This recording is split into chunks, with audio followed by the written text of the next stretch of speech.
Bienvenidos a Historiar. Este podcast fue creado y producido por la ASAI, Asociación Argentina de Investigadores de Historia. Un podcast sobre historia argentina, latinoamericana y mundial. Acompáñanos en este recorrido por el pasado para pensarnos en el presente.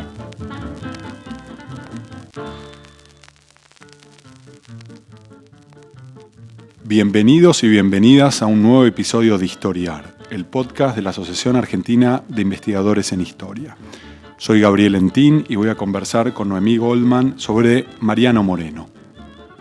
Noemí Goldman es investigadora principal del CONICET, profesora de Historia Argentina en la Universidad de Buenos Aires. Hasta hace muy poco dirigió el principal instituto de historia de la Argentina, el Instituto Ravignani, y es la autora de una biografía importantísima y renovadora sobre Mariano Moreno, que lleva como título Mariano Moreno, de reformista a insurgente, publicada por Edasa en 2016.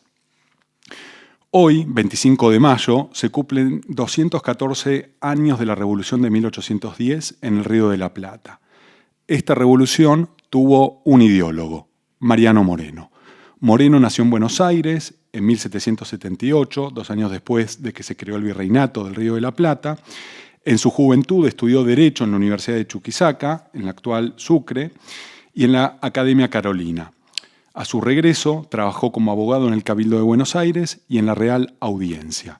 Representó a los hacendados de la capital virreinal, quienes reclamaban la apertura comercial con Inglaterra, y escribió para ello su Representación de los Hacendados, de 1809, uno de los principales documentos económicos y políticos que dan cuenta de la crisis monárquica en el Río de la Plata antes de la Revolución. Fue nombrado secretario de la Primera Junta, organizada el 25 de mayo de 1810, y desde ese lugar funda la Gaceta de Buenos Aires, publica como primer libro de la Revolución el Contrato Social de Rousseau e inaugura la primera biblioteca pública. Moreno representó una versión radical de los hombres de 1810, el grupo de abogados, militares y religiosos que se convertirían en la élite dirigente de la Revolución. En un viaje diplomático a Inglaterra, muere en alta mar en marzo de 1811 a los 32 años.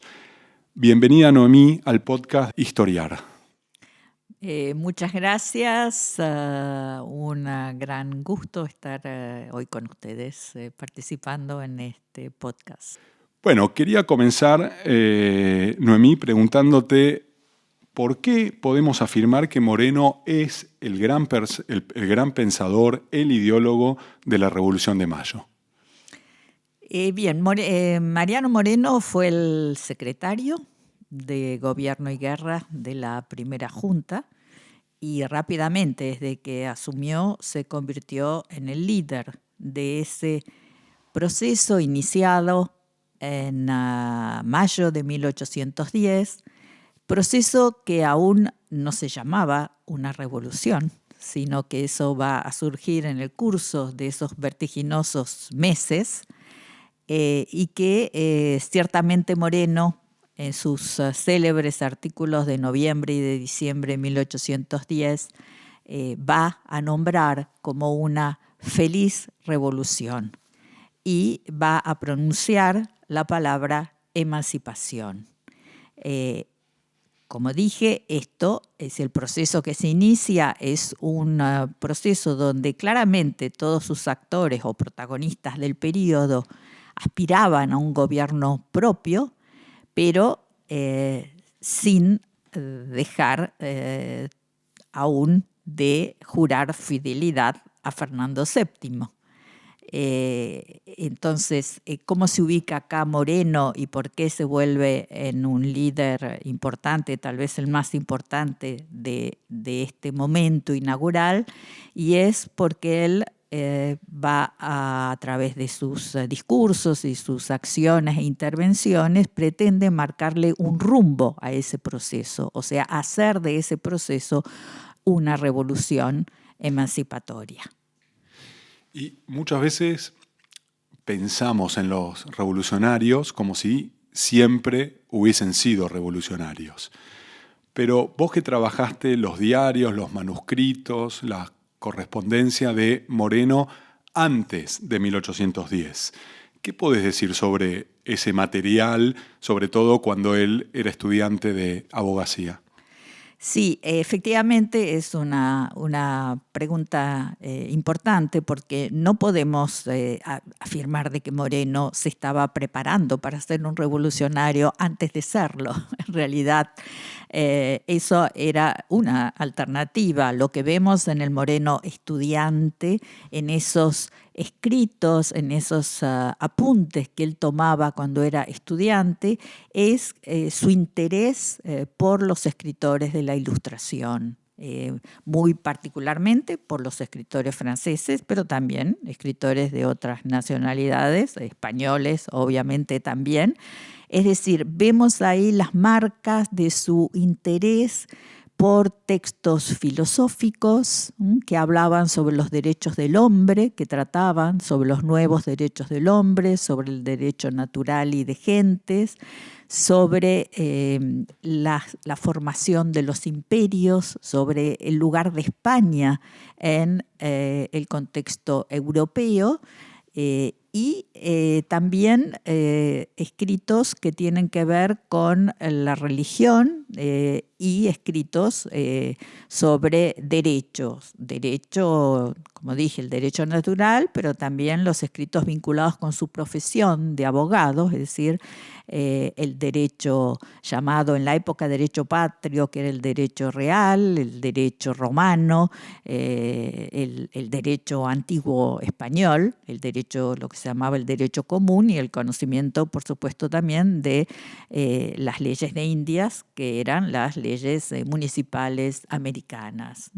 Entonces, uno ve en el conjunto de esos escritos y como en las cartas también que él va a intercambiar con sus protectores, un espíritu crítico, abierto, racionalista, una mirada muy aguda sobre los acontecimientos de la monarquía en ese momento, digamos, una permanente defensa de los derechos de las personas a quien él estaba defendiendo, porque él empieza en el Alto Perú, no solo se forma en la Universidad de Chuquisaca, en la Academia Carolina, sino que empieza a ejercer la abogacía y la participación en tertulias con otros americanos que estudiaban, otros estudiantes, en donde también se ve una mirada, digamos, crítica y punzante ante la situación de los criollos y en la, digamos, posición de los criollos dentro de América. Entonces, él tiene una mirada ya reformista y digamos, va a adoptar una actitud, como dije, crítica, pero no revolucionaria. Es decir, no hay un cuestionamiento a la pertenencia del Río de la Plata, del virreinato, a la monarquía. Sí, una mirada crítica. Y en este Moreno ilustrado, reformista del que estás hablando, él ya a principios de la década, ¿no? A principios del siglo, ¿no? Del siglo XIX, él ya tenía un lugar importante en Buenos Aires que pasa a ser capital del virreinato, un puerto, ¿no? El puerto más importante del Imperio Hispánico en el Atlántico Sur. ¿Cómo es que llega también a ser representante de los hacendados y por qué es tan relevante este documento que él escribe en 1809? Claro, Moreno cuando regresa al Río de la Plata, regresa a Buenos Aires, porque como dije, se formó y se casó con María Guadalupe de Cuenca en Chuquisaca, Charcas o La Plata, como se llamaba en ese momento. Cuando él regresa a Buenos Aires con su mujer y su hijo muy pequeño, como era ya un letrado con cierto prestigio y experiencia, rápidamente va a conseguir, va a desarrollarse como abogado de manera privada, pero además se convierte en consultor del Cabildo, a quien asesora, y de la Real Audiencia. O O sea que son dos, funciones importantes. Y él empieza a actuar en la vida pública. No solo durante mucho tiempo se afirmó de que él solo se dedicaba a actividades privadas y que en realidad su actividad pública surge con su participación en la primera junta. No, de ninguna manera. No solamente antes de escribir la famosa representación de los hacendados, él escribe también una memoria dedicada a las invasiones inglesas, donde tiene una mirada también muy crítica hacia la conducta de las autoridades españolas, sobre todo de Sobremonte, ante, digamos, la falta de defensa de los territorios frente a la invasión inglesa. Y luego va a escribir la representación de los hacendados, que es muy interesante porque no es solamente, es un alegato en defensa del comercio libre, de la producción propia, pero lo hace dentro de un marco político, y el marco político es la crisis de la monarquía. Sí, hay que recordar que en 1808 los reyes españoles son tomados prisioneros y conducidos a Bayona. O sea, se produce lo que se llamó la cefalía real, una situación inédita para las monarquías europeas. El rey es tomado prisionero y debe dejar el trono, el trono español queda vacante. Por lo tanto, el conjunto de la monarquía, de los pueblos y ciudades que comprendían la monarquía, se van a preguntar sus élites quién gobierna y en nombre de quién.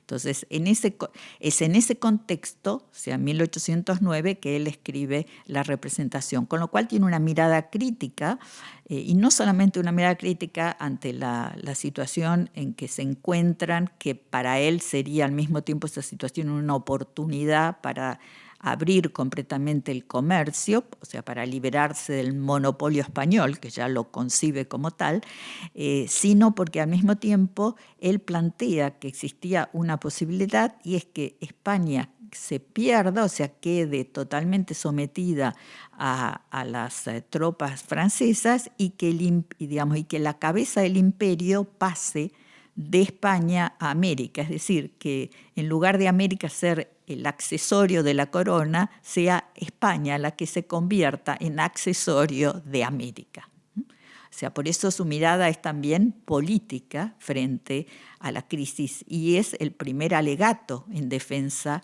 del comercio libre.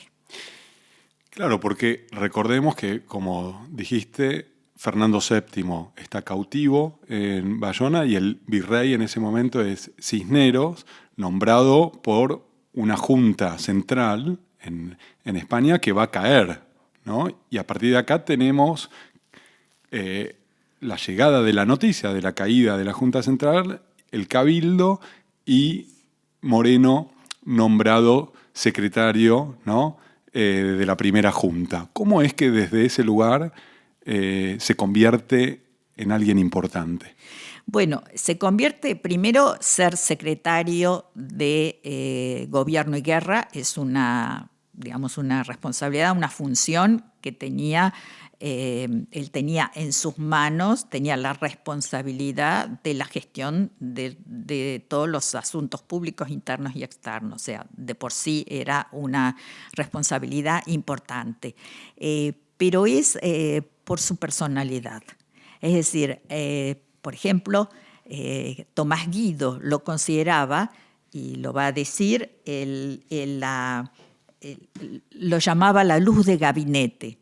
Él aclaraba todas las dudas y formulaba sin excitación las más atrevidas reformas. O sea, Moreno tomaba la iniciativa, se adelantaba a los acontecimientos, fundamentaba sus propuestas, era una persona muy culta y demostró ser también una persona de una gran iniciativa en la acción política.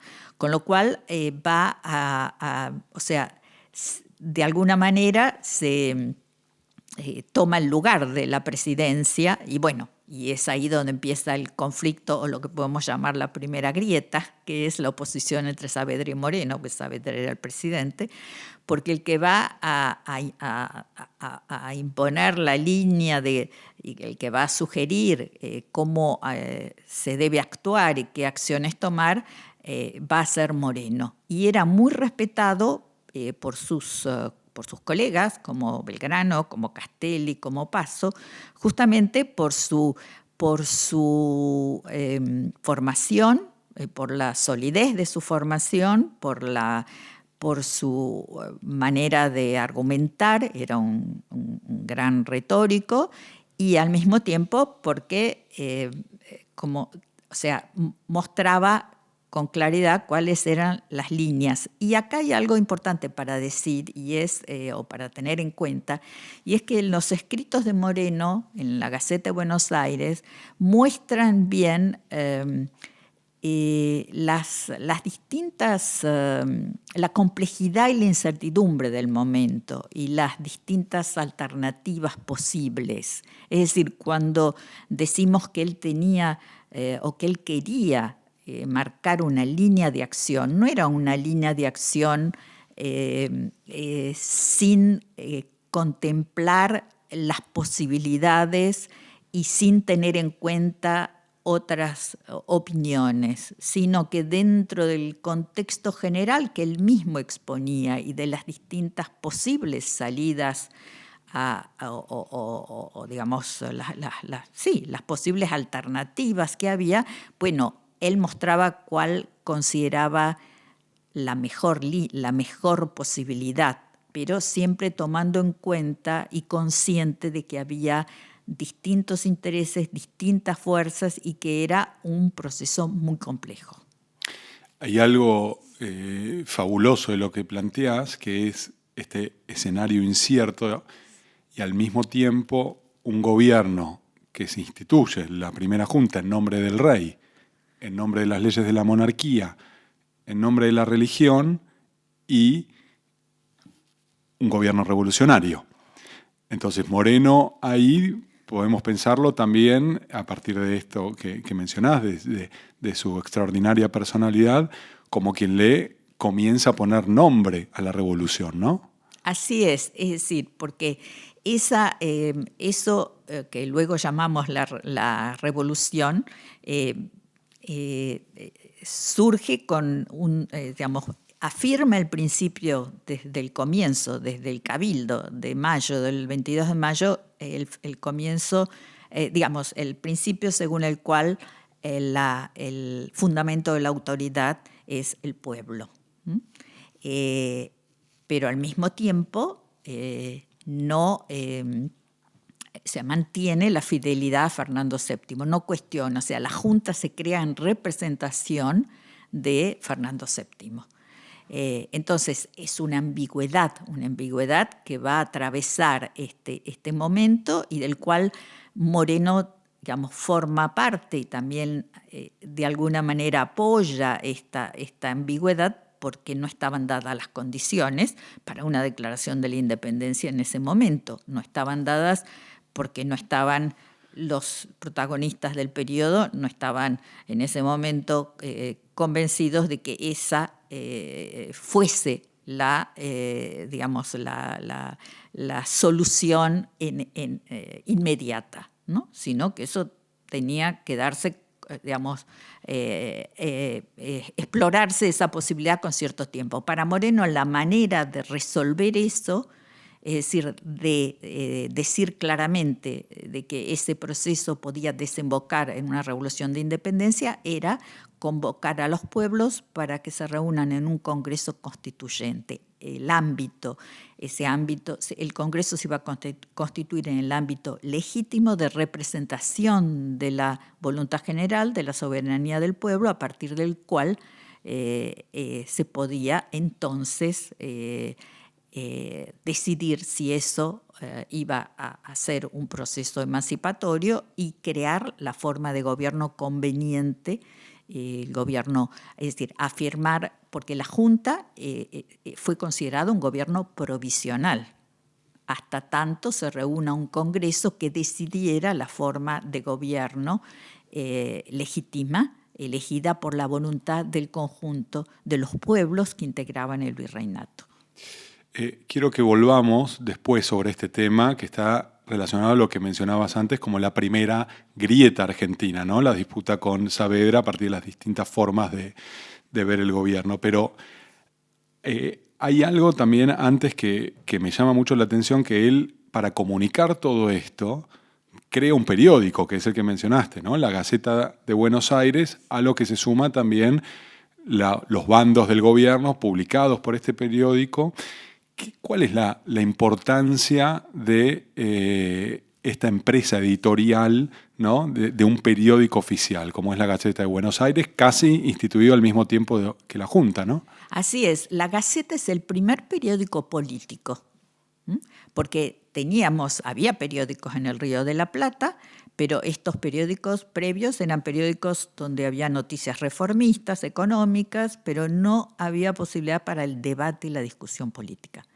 Para Moreno, la Gaceta tenía que cumplir una doble función: ilustrar a los pueblos, o sea, tenía una función pedagógica, pero al mismo tiempo dar a conocer a los pueblos las medidas tomadas por la Junta, los bandos de la Junta, y que el pueblo pueda tomar conocimiento y al mismo tiempo controlar los actos de la Junta. Es decir, dicho en otras palabras, crear una opinión pública, estimular una opinión pública y que esa opinión pública pueda convertirse en un contralor de las acciones del gobierno. Entonces, este es el objetivo fundamental.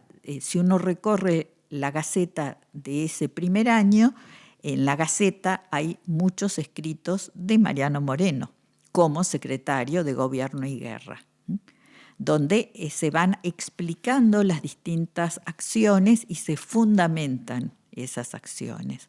Es decir, están los fundamentos políticos de todas las acciones que se toman y la información sobre todas las nuevas medidas tomadas por la Junta. Entonces, si uno quiere acceder al pensamiento político de Moreno, es una buena manera de leer los artículos, ¿no?, publicados en la Gaceta de Buenos Aires. Absolutamente, es una fuente privilegiada. Ahí están sus escritos más agudos y los escritos que él quiso dar a conocer. O sea, si uno quiere leer, conocer el pensamiento de Mariano Moreno, están allí en la Gaceta. Y también sus principios, ¿no? Los principios que van a ser también de la revolución, que van a guiar su acción, que están trabajados, gran parte de ellos, en 2 libros que vos editaste sobre los conceptos políticos de la revolución en el Río de la Plata.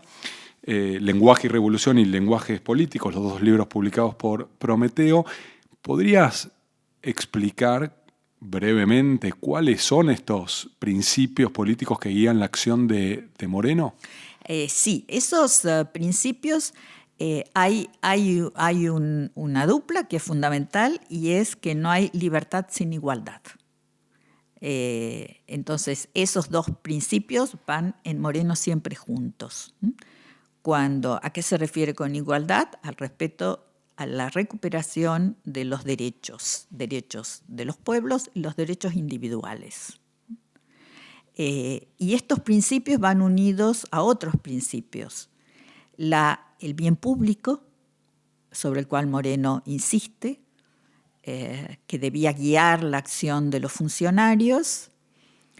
Junto con el bien público, las acciones tenían que fundarse en la razón, en el conocimiento, en el saber desarrollado por la filosofía política de la época, pero también fundado en la propia experiencia. Y junto con eso, un principio fundamental que guiaba su acción y era el de la soberanía del pueblo. Y también él va a desarrollar los primeros fundamentos del pensamiento constitucional, o sea, división de poderes, derechos y obligaciones del hombre.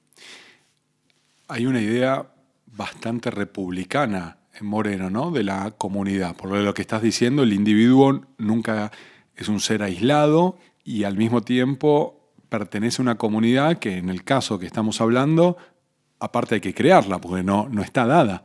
Claramente su pensamiento es republicano desde los primeros escritos. Esto aparece en los escritos cuando él trata la materia, cuando él fundamenta por qué es necesario un Congreso Constituyente. Él da a conocer sus primeras ideas constitucionales y allí claramente él va a sostener el principio de la soberanía del pueblo y hace una crítica explícita al gobierno monárquico, a la forma monárquica y a las leyes de Indias. Él dice, estas leyes fueron creadas no para la defensa de los derechos del hombre, sino para esclavos.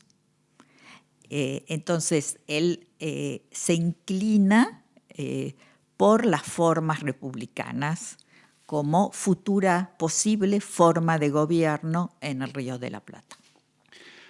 Vamos a una pausa y volvemos en un momento para continuar con el podcast de Historiar sobre Mariano Moreno. Este es el podcast de ASAIG, la Asociación Argentina de Investigadores en Historia. Te invitamos a asociarte y a seguirnos en las redes, en Twitter, en Facebook e Instagram. Toda la información sobre la asociación la puedes encontrar en nuestra página asaig.org.ar. Te esperamos todos los sábados con un nuevo episodio de Historiar sobre los grandes temas de nuestro pasado, abordados por especialistas e historiadores profesionales de manera cordial pero rigurosa. Seguimos con nuestro episodio de hoy. Continuamos conversando con Noemí Goldman sobre Mariano Moreno y la revolución en el Río de la Plata. Noemí, ya la Revolución de Mayo avanza, se radicaliza. Moreno, dijimos, es el principal ideólogo de esta radicalización y hay un evento crucial que es Cabeza de Tigre, donde la Junta ordena la ejecución de los rebeldes de Córdoba, encabezados por el héroe, quien había sido el héroe de la resistencia en las invasiones inglesas, el Liniers, después nombrado virrey. ¿Cómo podemos entender este hecho? ¿Por qué Moreno decide tomar esta decisión, ¿no? Que también va a significar a él, bueno, un costo político muy alto? Sí, hay que recordar que cuando se creó la primera junta se enviaron misiones para apoyar el proceso, el inicio del proceso electoral de nombramiento de diputados o apoderados de los distintos pueblos que fueron invitados a participar dentro de la primera junta y luego se corrigió esto y se dijo que en realidad iban a formar parte de un primer Congreso Constituyente. Entonces, en Córdoba hay una fuerte reacción y una reacción armada, lo cual pone a la misión enviada por Moreno, por la primera junta, en una situación difícil, es decir, qué medida tomar. Entonces, como estaba encabezada por Liniers, y Liniers era un jefe muy popular, surgido en el marco de la movilización en ocasión de las invasiones inglesas, esta primera misión no se anima a tomar medidas fuertes. Y es allí donde Moreno, con el apoyo de los vocales, no es una decisión unilateral ni personal, inclusive Saavedra apoyó, toman la decisión de enviarlo a Castelli con órdenes de ejecutar a los cabecillas, salvo Orellana, el cura que iba a ser, por su condición, que iba a hacer, que iba a quedar afuera de las ejecuciones. Pero creo que esto claro, esto es una medida muy radical, muy fuerte, rápidamente es vista por el conjunto de los enemigos como una medida extrema, revolucionaria, pero en los fundamentos que están firmados, que se publicaron en la Gaceta y están firmados por todos los miembros de la Junta, se justifica esto diciendo que ellos fueron obligados a tomar esta medida porque el objetivo de los que se opusieron, los que se levantaron, era dirigirse al Alto Perú para poder desde el Alto Perú aliarse con el virrey Abascal del Virreinato del Perú y traer tropas para sofocar al Movimiento de Mayo. Entonces que se vieron obligados a tomar esta medida, que fue en respuesta. Digamos, esa fue claro que esto también marca claramente, no sabemos exactamente las discusiones internas, es decir, si Saavedra apoyó desde el principio o primero se negó y luego apoyó, pero digamos, fue una medida ciertamente difícil de tomar por quién era Liniers, quién había significado, digamos, el rol que había cumplido durante las invasiones inglesas. Y porque además ahí estaba en juego la autoridad de la Junta, ¿no? Creada en Buenos Aires, pero que pretendía ser reconocida en el resto del territorio. Absolutamente, ciertamente. Es decir, la Junta no solamente envía una circular convocando a los cabildos a que envíen sus representantes, sino que envía directamente misiones militares para acompañar esos procesos. O sea, la Junta pretendía ser reconocida como Junta provisional, pero ser reconocida como autoridad en el conjunto del virreinato. Y hay un tema que hiciste mención hace un momento, que cuando se crea la Junta en Buenos Aires, envía 2 circulares a los pueblos del resto del virreinato. En una llama a los diputados a elegir diputados y que se integren a la Junta, y en otra a que esos diputados, en lugar de integrarse a la Junta, constituyan un Congreso, ¿no? Que es lo que buscaba finalmente Moreno. ¿Podrías desarrollar este punto? Porque acá lo que tenemos también es como parecería una cierta confusión entre la naturaleza del poder ejecutivo, la naturaleza del poder legislativo, que se va a terminar traduciendo en una disputa entre Moreno, secretario de la Junta, y Saavedra, su presidente, ¿no? Sí, se convierte en una disputa mayor que lleva al alejamiento de Moreno, a la renuncia de Moreno a la Junta, efectivamente. Y es que ellos lo justifican diciendo que fue parte de la inexperiencia, porque cuando crearon la Junta estaban tomando el modelo de alguna manera, no de alguna manera, en gran parte el modelo de la creación de juntas en España y de la Junta Central. La Junta Central, la de Sevilla, primero se crea en Sevilla y luego convocan a elecciones a los pueblos del conjunto de la monarquía para que envíen representantes. Entonces, en parte lo hicieron tomando este modelo, pero al mismo tiempo, parte de los vocales, Moreno en particular, piensa de que eso no sería lo más adecuado porque seguiría siendo bajo ese modelo una junta provisional y que para ir hacia una solución que pueda dar otro cauce a ese movimiento y convertirlo en un movimiento emancipatorio, lo que correspondería era más bien de que esos diputados integren un congreso, sean representantes de los pueblos para integrar un Congreso Constituyente que pueda decidir sobre la futura suerte y no pasar a formar parte de la Junta. Creando una constitución, ¿no? Claro, creando una constitución, decidiendo la forma de gobierno, discutiendo la cuestión de la emancipación y creando una constitución que sirva de base para crear una nueva asociación política, ya separada de España.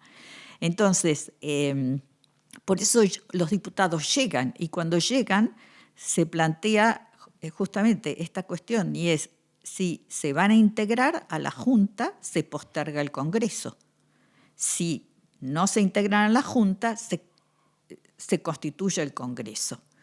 Y es ahí donde las fricciones entre Moreno y Saavedra, que venían de antes y que tenían que ver con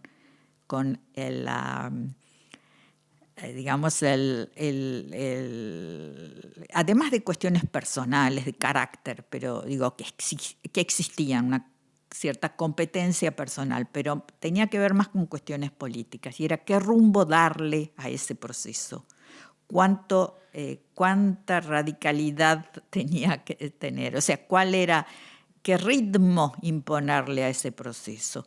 Entonces, es ahí donde Saavedra ve la oportunidad de integrar a los diputados del interior que venían con unos mandatos precisos.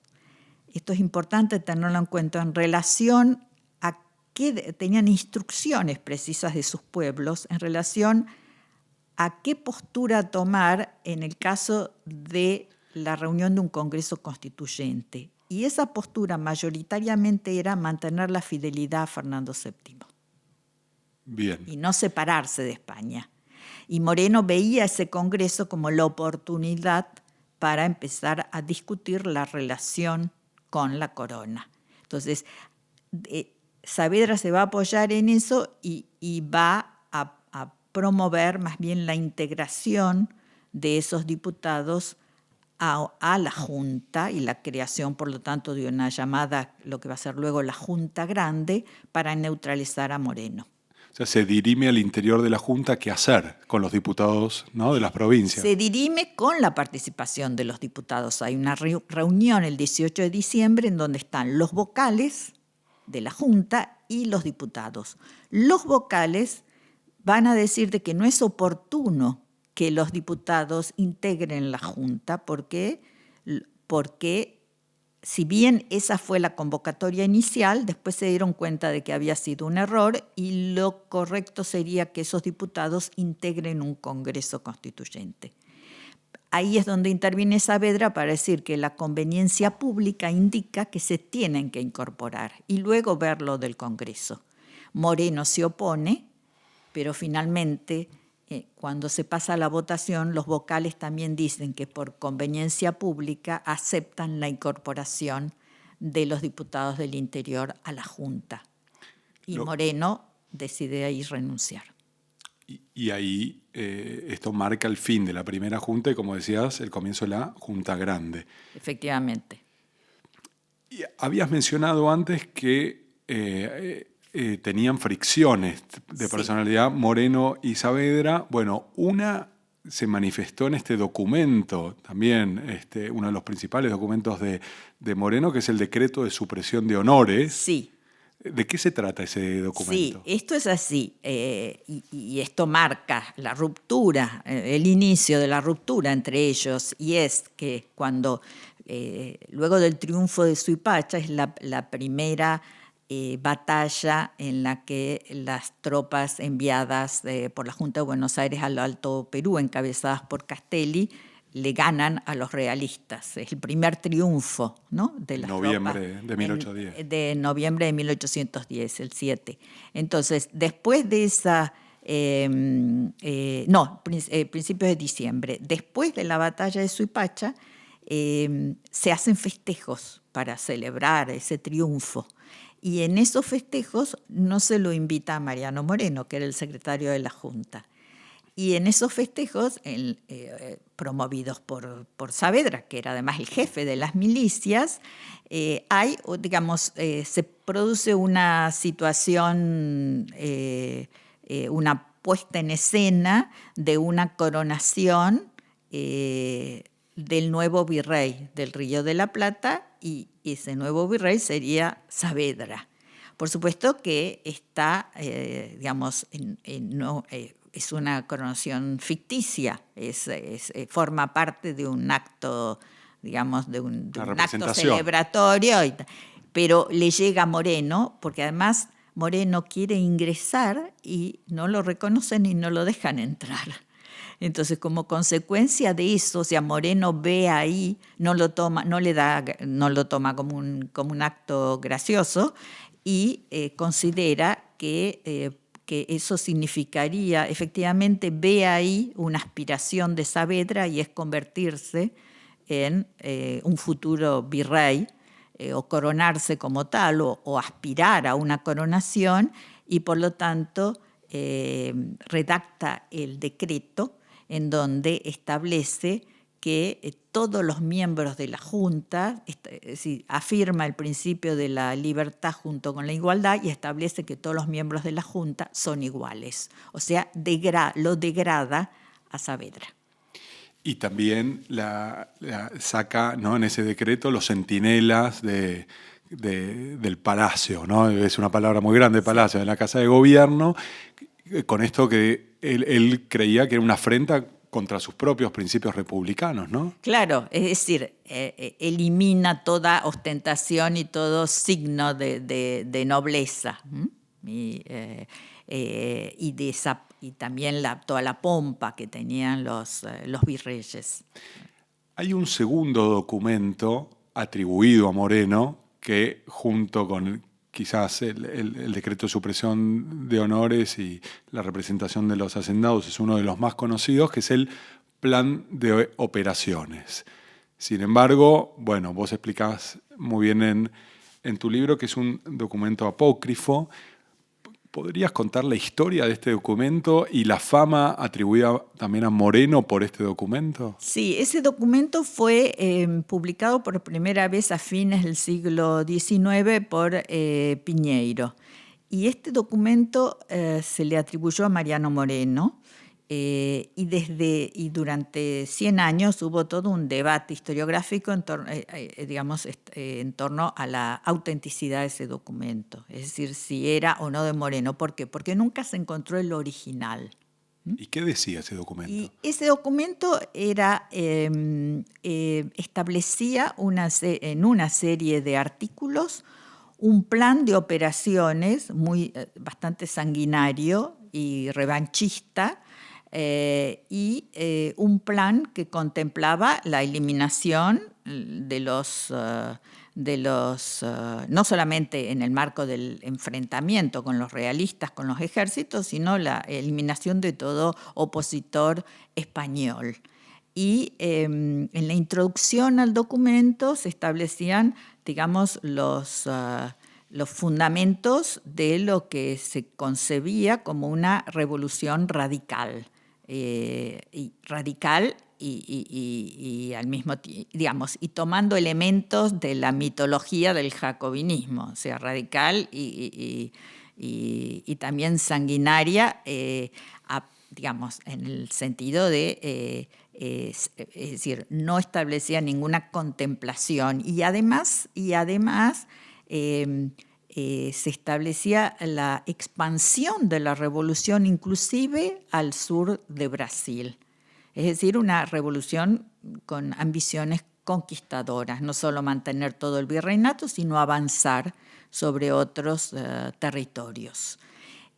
Los que decían que el primer, digamos, lo fundamental era, para los que cuestionaban la autenticidad del plan, había dos razones fuertes. Una, no eran documentos originales, lo que se encontraron fueron copias en distintos archivos, nunca el original. Y por otra parte, otro elemento muy importante, y era que el estilo argumentativo no coincidía con la escritura de Moreno, una escritura refinada, con alto vuelo retórico, muy fundada. Esto era repetitivo, tenía una serie de errores y tampoco las firmas coincidían, porque habría sido un documento solicitado por la Junta Moreno y se dice que durante ese tiempo se le dio licencia, pero en realidad Moreno nunca se tomó licencia. Las firmas tampoco coincidían, las firmas de los vocales con las firmas que aparecían en el documento. Y bueno, el gran enigma de esto se resolvió hace pocos años cuando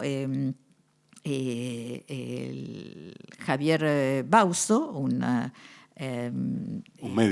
un médico neurólogo apasionado por la historia, escribió un libro extraordinario donde muestra que era un documento en realidad apócrifo. O sea, muestra cómo este documento fue una copia, muchas de las partes del plan de operaciones fue una copia textual de una novelita contrarrevolucionaria que circuló por América Hispana y que llegó al Río de la Plata a principios de 1811. O sea que muy posiblemente esto se fraguó entre los espías españoles que estaban cercanos a Carlota Joaquina de Borbón, que pretendía ser reconocida por ser la hermana de Fernando VII, como la regente en los territorios de América del Sur. Volvamos a diciembre de 1810. Pierde Moreno la discusión con Saavedra sobre qué hacer con los diputados del interior. ¿Qué sucede después?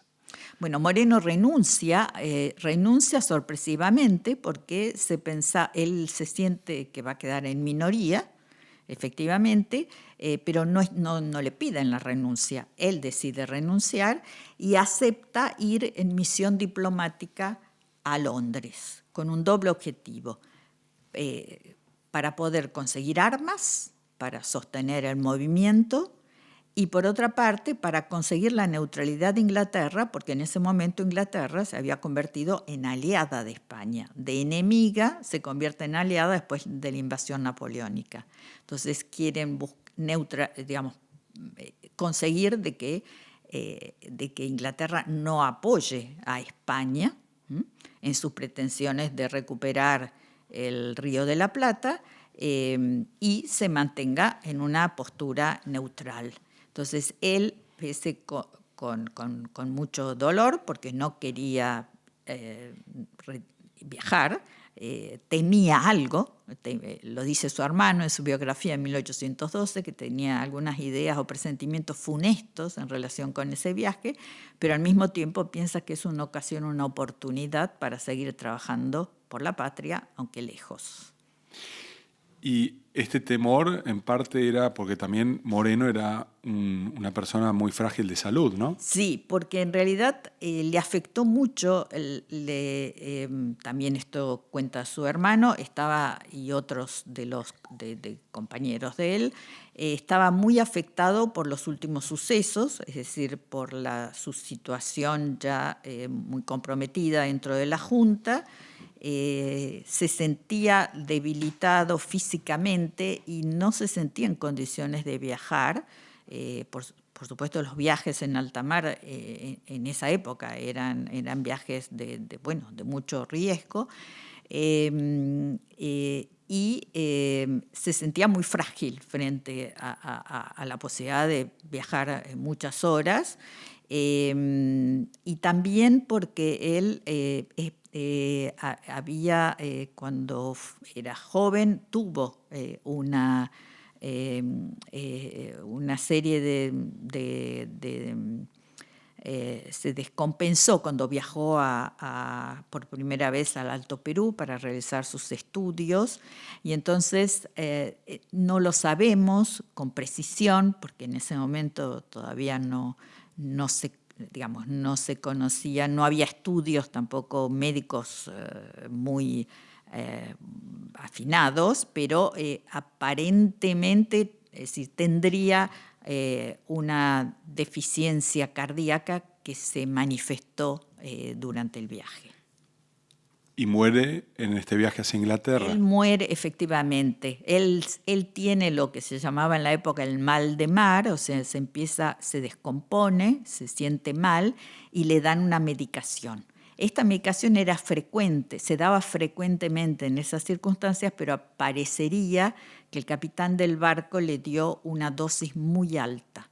Y esa dosis no lo llevó porque, bueno, otras de los mitos tienen que ver con las circunstancias de su muerte.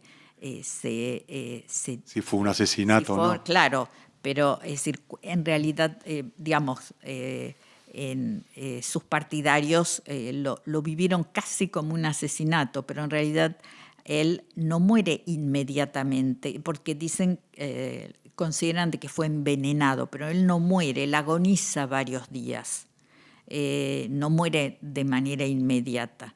Entonces, bueno, esa agonía de 3 días termina en su muerte, con lo cual queda allí la pregunta de por qué el capitán le dio una sobredosis, o si la dosis que le dio y que se solía dar para su estado físico fue una dosis fatal, es decir, que él no pudo, o sea, que lo llevó a la muerte, posiblemente porque él ya estaba en una condición de física de debilidad, ¿no? Y ahí muere frente a las costas del Brasil y arrojan el féretro envuelto en una bandera inglesa. Así es, y eso no había otra, es decir, no podían conservarlo al féretro, al cuerpo no lo podían conservar y lo arrojan. Y claro, le ponen una bandera inglesa porque el barco era inglés. Y entonces eso también luego alimentó el mito de que fue asesinado y que al mismo tiempo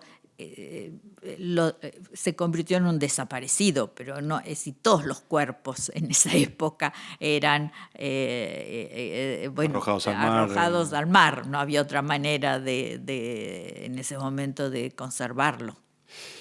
Termina la vida de Moreno y empieza el mito.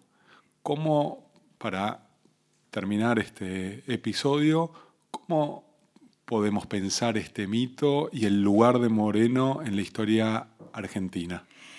El mito comienza justamente porque con su muerte, la muerte se asocia a una revolución inconclusa. Para sus partidarios, Moreno representó eso, o sea, un ideal revolucionario que fracasa. Y entonces empieza el mito que hubiese sido si Moreno seguía el rumbo, tal vez iba a ser diferente. Bueno, eso no lo sabemos, podemos hipotetizar, pero no lo podemos afirmar. Sí es cierto que Moreno se va como fruto, como producto de este mito, se va a convertir en el símbolo de la Revolución de Mayo. E inclusive va a aparecer como su nombre, digamos, asociado a una revolución que se gestó como revolución antes de Mayo. Hoy sabemos que no es así. Es decir, la revolución fue el resultado, no fue el comienzo. No fue el comienzo en el sentido de que de que Moreno no representaba a un grupo definido y claro de ideas con un proyecto común. Fue una de las alternativas. Luego hay sí una confluencia de voluntades generales que llevan a la independencia, pero fue un camino largo. La independencia no se declaró en 1810, sino en 1816. Por lo tanto, Moreno representaba una de las posibles alternativas que se plasma de alguna manera en la Asamblea del 13, con todos en la Asamblea del 13 justamente se suprime el juramento a Fernando VII, se crean algunos símbolos patrios que van a permanecer, se declara la libertad de vientre, se declara el fin de la mita y del yanaconazgo, se suprimen los signos de nobleza, o sea que parte de esos ideales se van a realizar en el contexto de esa asamblea, pero esa asamblea no declara la independencia ni dicta una constitución. Por lo tanto, ese camino, o sea, Moreno inicia un camino que va a tener muchos altibajos y que, digamos, cuya aspiración máxima, que era la de declarar la independencia, declarar la emancipación, se va a realizar unos años más tarde. Pero por eso, digamos, Moreno representa, creo, una serie de valores nuevos que surgen con ese movimiento, representa ese deseo, es el primero que afirma el principio de la soberanía del pueblo, que lo fundamenta, y en ese sentido lo podemos seguir considerando como, digamos, el personaje más destacado de un momento inaugural, pero un momento inaugural que se fue construyendo con muchos altibajos, con muchas incertidumbres y vuelvo a insistir, o sea, él mismo fue consciente de la complejidad de ese momento y de las distintas alternativas y posibilidades que se abrían. Por lo tanto, cabe ubicarlo en ese contexto complejo e incierto y no como quien representa un objetivo predestinado, efectivamente. Ni él mismo sabía que iba a estar destinado